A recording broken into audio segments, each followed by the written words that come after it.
सुप्रभात बच्चों, मैं आपकी हिंदी विषय की अध्यापिका आरती शर्मा। बच्चों, आशा है आप घर पर रहकर स्वस्थ और सुरक्षित होंगे।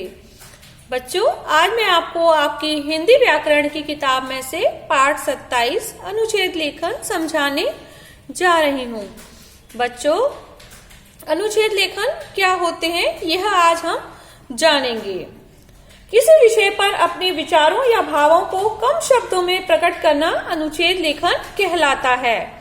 तो बच्चों, आपने क्या जाना? अनुच्छेद लेखन किसी विषय पर अपने विचारों या भावों को कम शब्दों में प्रकट करना अनुच्छेद लेखन कहलाता है।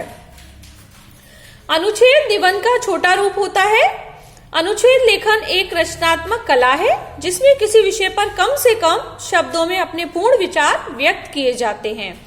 तो बच्चों, हमें इस बात से यह समझ में आया कि अनुच्छेद लेखन एक निबंध की तरह निबंध का ही छोटा रूप होता है और अनुच्छेद लेखन लिखते समय हमें अपने विचारों या भावों को कम से कम शब्दों में प्रकट करना होता है।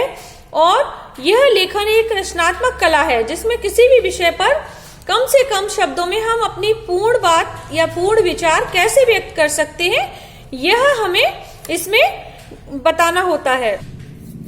तो बच्चों, अब हम देखते हैं कि अनुच्छेद लिखते समय हमें कौन सी ध्यान देने योग्य बातें होती हैं। हम किन बातों पर ध्यान रखें ताकि अनुच्छेद लेखन अच्छे से लिख सके। अनुच्छेद लेखन लिखते समय सरल, स्पष्ट और रोचक तथा व्यवहारिक भाषा का प्रयोग करना चाहिए। तो बच्चों, हमने क्या पढ़ा? अनुच्छेद लिखते समय जब भी हम कभी अनुच्छेद लिखें तो उस समय हमें सरल और स्पष्ट और रोचक, जिससे लोगों को उसको पढ़ने में इंटरेस्ट आए, वो उसकी ओर आकर्षित हों, ऐसी रोचक तथा व्यवहारिक भाषा का प्रयोग करना चाहिए जो हम रोजमर्रा की जिंदगी में बोलचाल में प्रयोग में लाते हैं। अनुच्छेद लिखने से पूर्व विषय की संपूर्ण जानकारी होनी चाहिए। हम जिस भी विषय पर या जो भी हमारा शीर्षक है अनुच्छेद का, उस पर हमें लिखने से पूर्व उस विषय के बारे में संपूर्ण जानकारी होनी चाहिए। तभी अनुच्छेद लिखने में हमें अच्छा लगेगा और वह अनुच्छेद लेखन सही प्रकार से और अच्छे से लिख पाएगा। विचार क्रम में लिखा होने चाहिए। जो हमारे विचार है वो क्रम में लिखे होने चाहिए। बच्चों, जैसा कि हमने पहले भी देखा था कि संवाद लेखन में भी, यानी कोई भी बात हो वो हम उसमें क्रम से बताएं, क्रम द्वारा ही हम उसमें लिखें और क्रम के अनुसार ही लिखी होगी तो वह देखने में भी अच्छा लगेगा और पढ़ने में भी अच्छा लगेगा। अनुच्छेद में शब्दों की संख्या लगभग 120 से 140 तक होनी चाहिए, ऐसा माना जाता है। थोड़ी बहुत ऊपर नीचे भी हो सकती है, संख्या में अंतर हो सकता है, लेकिन जो आपकी कक्षा है उसके अनुसार जो भी हम अनुच्छेद लिखते हैं उसमें शब्दों की संख्या एक नॉर्मल हम संख्या ले रहे हैं 120 से 140 शब्दों में या 80 से 150 शब्दों में होनी चाहिए।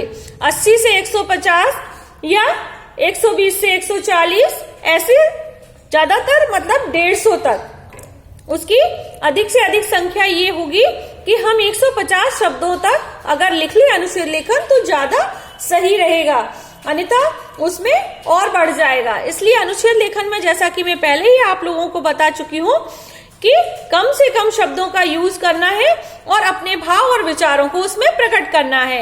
यही एक कला है, इसको लिखते समय यही हमें बातों का ध्यान रखना है। तो बच्चों, जैसा कि मैंने अभी बताया, मैं अनुच्छेद लेखन का एक उदाहरण आपके सामने प्रस्तुत कर रही हूँ जिसका शीर्षक है, विषय है श्रम का महत्व।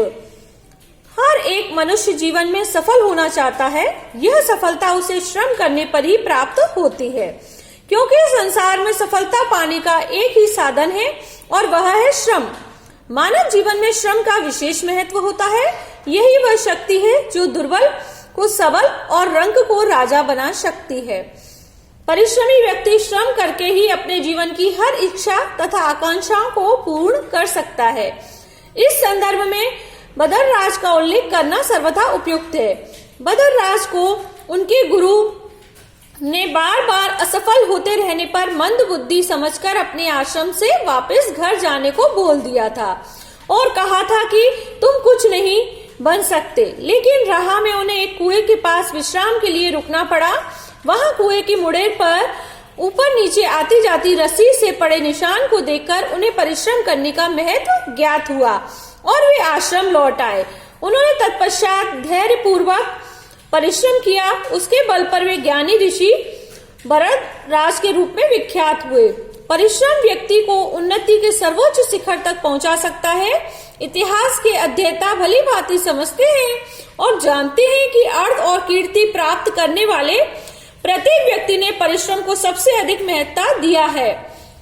कर्तव्यनिष्ठ कर्मयोगी ही सदैव शिखर तक पहुंच पाते हैं और अपना तथा राष्ट्र का नाम ऊंचा करते हैं। श्रम की उपादेयता को कोई भी अस्वीकार नहीं कर सकता। तो बच्चों, आपने देखा, मैंने ये आपकी किताब का ही नंबर 1 श्रम का महत्व अनुच्छेद आपको पढ़कर बताया और समझाया। तो इसमें बताया गया है कि हम अगर श्रम करें तो सफलता अवश्य प्राप्त होती है। इसलिए उसमें एक उदाहरण भरद्वाज का उल्लेख भी किया गया है। तो बच्चों, आशा है आप लोगों को यह अनुच्छेद लेखन समझ में आ गया होगा। और अगर थोड़ी बहुत भी आपको समझने में कोई दिक्कत हो रही हो तो आप अपने नोट्स और अपनी किताब की सहायता से और अभ्यास कर इसको और अच्छे से समझने का प्रयास करेंगे। तो धन्यवाद बच्चों।